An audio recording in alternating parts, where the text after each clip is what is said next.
हरि ओम।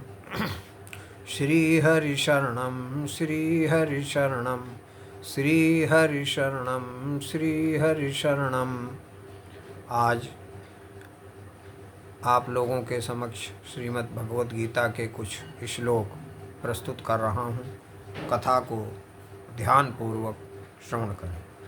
भगवान कृष्ण अर्जुन से कह रहे हैं कि जातस्य हि ध्रुवो मृत्युर्ध्रुवो जन्म मृतस्य च तस्मात् परिहार्यार्थे न तम शोचतुमर्हसि। अर्थात जन्मे हुए की मृत्यु निश्चित है और मरे हुए का जन्म निश्चित है, तो इस बिना उपाय वाले विषय में शोक करना व्यर्थ है। जिसका जन्म हुआ है उसकी मृत्यु होगी और जिसकी मृत्यु हुई है उसका जन्म भी होगा, तो इस विषय में सोच क्या करना है, वो तो निश्चित है। ये सब शरीरों का होता है जन्म और मृत्यु, आत्मा की जन्म मृत्यु नहीं होती। फिर कहते हैं कि सुख दुखे समे कृत्वा लाभालाभौ जया जयौ ततो युद्धाय युज्यस्व नैवं पापमवाप्स्यसि। सुख दुख में, हानि लाभ में, जय पराजय में समान भाव रखते हुए, हर्ष विषाद न रखते हुए मनुष्य को रहना चाहिए। ऐसा करने से वो पाप और पुण्य को प्राप्त नहीं करेगा, क्योंकि उसकी आसक्ति नहीं है, लगाव नहीं है और उसमें कर्ता भाव भी नहीं है कि मैंने ऐसा किया। कर्ता भाव के कारण ही बंधन होता है, जबकि करने वाला परमात्मा है। बिना उसकी आज्ञा के एक तिनका भी हिल नहीं सकता।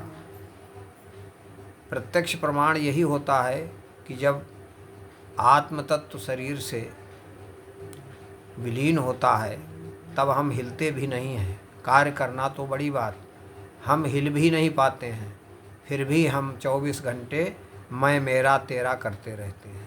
यही अज्ञानता है। अगले श्लोक में कह रहे हैं कि कर्मण्येवाधिकारस्ते मा फलेषु कदाचन।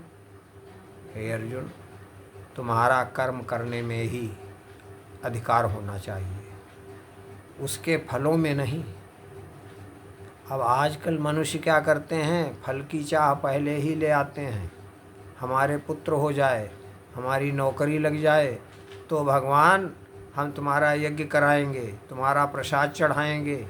तो इस प्रकार की अज्ञानता वाली बातें करते रहते हैं अज्ञान के कारण, जबकि फल तो उनके हाथ में है। आप कर्म करिए। कर्मण्येवाधिकारस्ते मा फलेषु कदाचन माँ कर्म फल हेतुर्भूर्माते संगोस्तु कर्मणि। फल में तुम्हारा कोई अधिकार नहीं है, वो तो ईश्वर के अधीन है। अगले श्लोक में कर्मजं बुद्धियुक्ता ही फलम त्यक्त्वा मनीषिणा जन्म बंध विनिर्मुक्ता पदम गच्छन्ति नामयम्। समबुद्धि से जो युक्त विवेकी पुरुष है वो कर्मों से उत्पन्न होने वाले फल को त्याग कर जन्म मृत्यु के चक्र से हमेशा के लिए मुक्त हो जाता है। क्योंकि फल अगर उसे कर्मों का नहीं मिलेगा, यानी पाप और पुण्य, तो अब उसका जन्म ही नहीं होगा।